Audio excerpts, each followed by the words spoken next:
This is Tom Pope from Community and Social Change Radio with Glenn Greenwich. What do we mean by community? We often hear about the idea of America is for the individual. Well, it's great to have an individual spirit, but doesn't that set us in motion where we start to think of me first, not you? Community seems to be the opposite. It's us. How can we work together? Maybe part of the problem we face in having a divided country is the fact that we've lost a connection with helping and working with each other. Glenn, what do you think? Absolutely. I think you hit the nail on the head, as they say.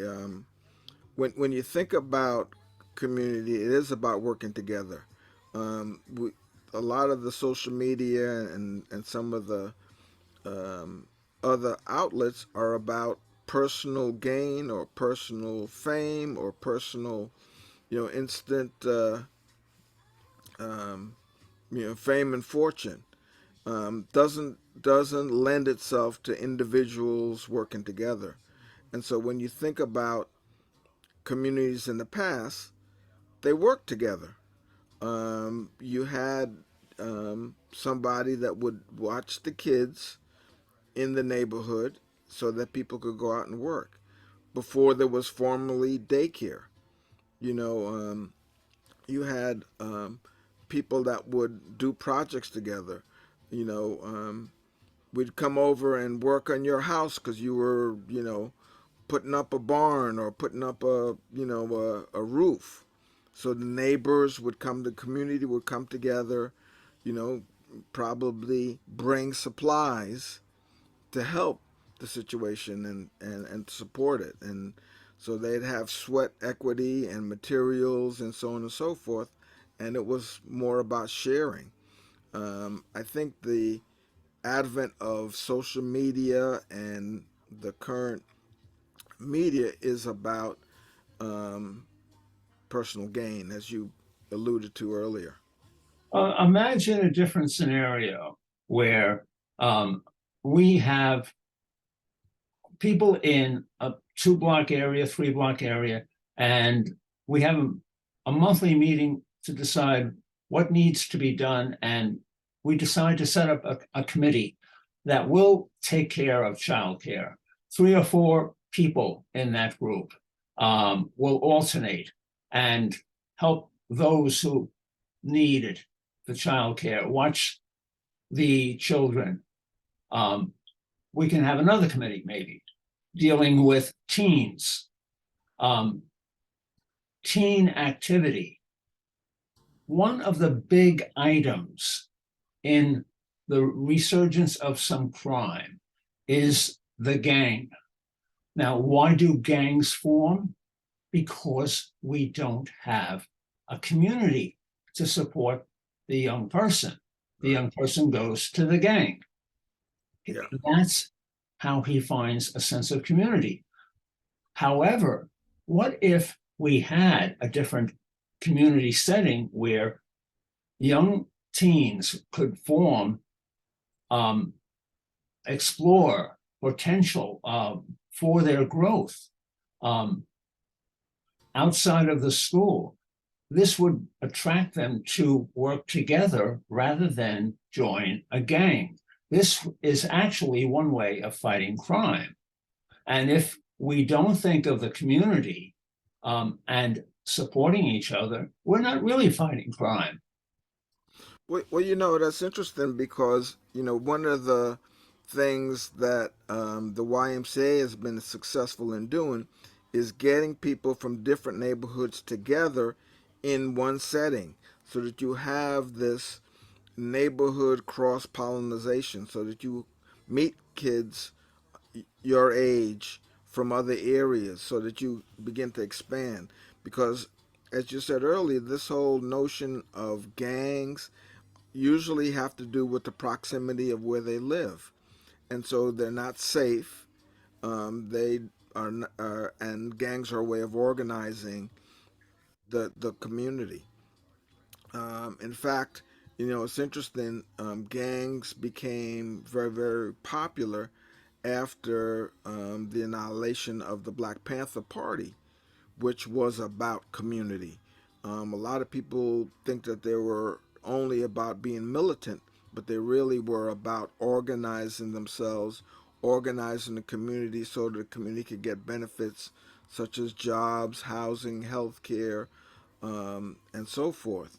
And of course, they don't get a lot of recognition for it, but they actually started the breakfast programs, the school lunch programs and breakfast programs, because they realized that some of the youth didn't have a substantial breakfast or lunch throughout the day. So there are a lot of benefits of community engagement, community development, and I think that right now the only people that are really pointing to that are some of the non-for-profits, but again, the non-for-profits are very localized. Again, because they're not big enough to serve, the entire city or even the entire borough, because our boroughs are so big. So When you're talking about the food situation, this is another aspect of this idea I have where you have committees forming on this local level of, let's say, 3 blocks. People come together and maybe a committee is started. We'll take care of the food. Well, what does that mean? That means maybe 3 or 4 people go out and pick up food for those residents who can't get out of the house. We can have different committees like that to supply some of the needs. We even have renting issues.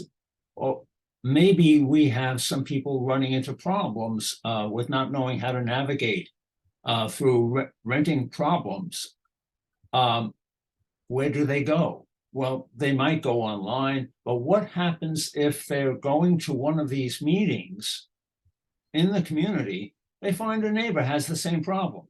right, Now we can connect and network in this community type of spirit. You might even find, oh, you have the same type of computer. We can access information together. The community brings us together and we start to develop a different mindset. It's how do we work together and solve a problem? absolutely, and that's to me where the true power is, because you've got multiple minds coming together to formulate a solution that may be a solution for the entire community, but you've got different synergies working on it, that brings more resources, more ideas, more things to be able to resolve it.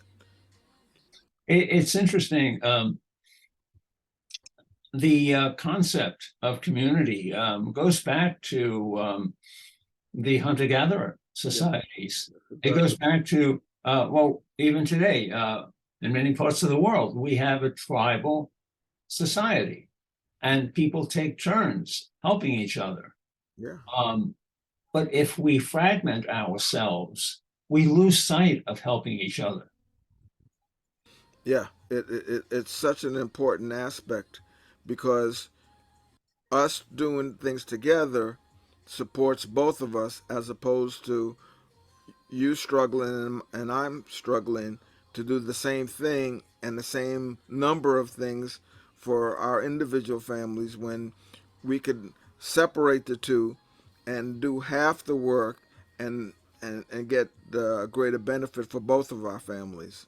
So it really um, that communicativeness exist and has existed most of our lives, but we get in these big cities and then we get fragmented by cultural, you know, pieces that have us look separate, but the truth is that we really are all the same. Um, what would you say in closing? To keep looking for opportunities for communities to come together. The opportunities are out there, um, and what I would say is, what's the vision for the community? You know, because I promise you, there is a community vision that everybody could get up under. And so, as communities, what can we do to create a common community vision? Uh, Go around your community, knock on doors, set up a group of people and talk to people in your area. You might be surprised. Well, if you like what you've heard, get in touch with us at on Facebook, Community and Social Change. Thank you.